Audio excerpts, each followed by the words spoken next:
नमस्कार. मुलांसाठी घेतलेली LIC पॉलिसी आणि इतर इन्व्हेस्टमेंट यामध्ये काय फरक आहे? गेल्या वेळेला आपण थोडीफार चर्चा केली होती. आज एक नवीन मुद्दा सांगणार आहे, तो म्हणजे PWB रायडर. PWB प्रीमियम वेवर बेनिफिट हा एक खूपच युनिक फीचर आहे.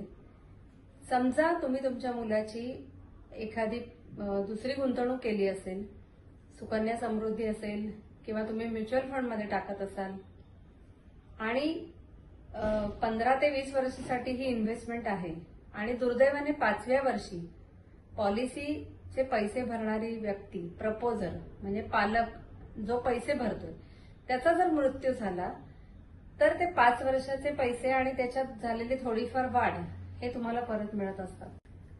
पण हेच जर एखाद्या व्यक्तीने 20 लाखाची पॉलिसी घेतली आहे आणि त्याने 2 लाख रुपये प्रीमियम आतापर्यंत भरून झाला आणि त्याची डेथ झाली आणि त्या पॉलिसीमध्ये जर PWB रायडर असेल तर त्या मुलाच्या पॉलिसीचे पुढचे सगळे हप्ते जे आहेत LICचे प्रीमियम ते वेव होतात, माफ होतात आणि असे होऊन सुद्धा त्या मुलाचा जो मॅच्युरिटी बेनिफिट आहे तो मात्र त्याला पूर्ण बेनिफिट देण्यात येतो.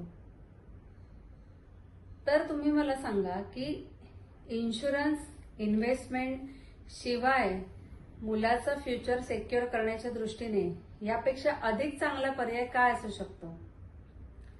तर नक्कीच माझ्या मित्रमैत्रिणींना मी सांगेन की तुम्ही इतर ठिकाणी सुद्धा थोडीफार इन्व्हेस्टमेंट करा, पण रिस्क फॅक्टर जो आहे की आजकालचं जे आपण बघतो जग की खूपच म्हणजे धकाधकीचं झालेलं आहे आणि इतके आपण आता दुर्दैवी घटना बघितल्या, विमान अपघात बघितले, रेल्वे अपघात बघितले, पूर आलेले बघितले आणि अशा बऱ्याच घटनांमध्ये तुम्ही दुसऱ्या किंवा तिसऱ्या दिवशी LICने एका दिवसात क्लेम केल्या म्हणजे क्लेम सेटल केल्याच्या बातम्या सुद्धा वाचल्या असतील.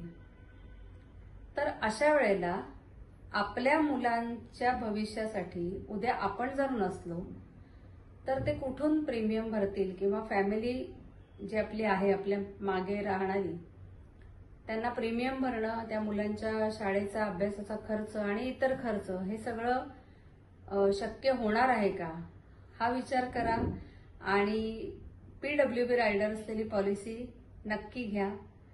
कमेंटमध्ये मला लिहून कळवा. तुमच्या काही अजून शंका असतील तर त्याही विचारा. नमस्कार.